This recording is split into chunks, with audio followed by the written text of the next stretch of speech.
Le stage pratique déjà, pendant notre cursus, ça sera comme l'avant-goût de la carrière médicale, parce que dans les premières années, les 3 premières années, cycle préclinique, dans les études en sciences médicales, on fait que du théorique. Ensuite, à partir de la 3e, 4e année, on commence à aller aux hôpitaux et tout, ça nous donne un avant-goût. Comment parler aux patients, comment le traiter, comment diagnostiquer, etc. Donc le stage pratique reste, comme on m'a dit, la base qui va donner aux médecins l'idée de comment pratiquer au quotidien. Donc ça reste la pierre angulaire de la carrière médicale. Les opportunités sont infinies. Il n'y a pas juste 3 lignes, c'est pas linéaire. Soit je deviens médecin à l'hôpital, soit je deviens médecin de cabinet ou la médecin de l'industrie pharmaceutique. Il y a plusieurs combinaisons possibles. On peut switcher au fur et à mesure de notre carrière, selon nos objectifs, selon nos envies.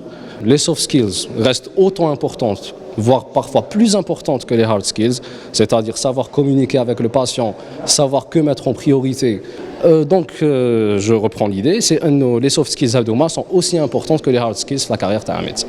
Un conseil aux étudiants en médecine, pour rester dans l'esprit le club Diana, c'est de ne pas rester que dans le qaraya et que dans les études, c'est de voir l'horizon de voir plus grand, d'être actif, qui ne soit pas juste un étudiant en médecine, mais qui soit justement un membre actif de la société civile d'Ial, qu'il participe justement au développement de soi-même et de sa société, qui ne tente rien à rien.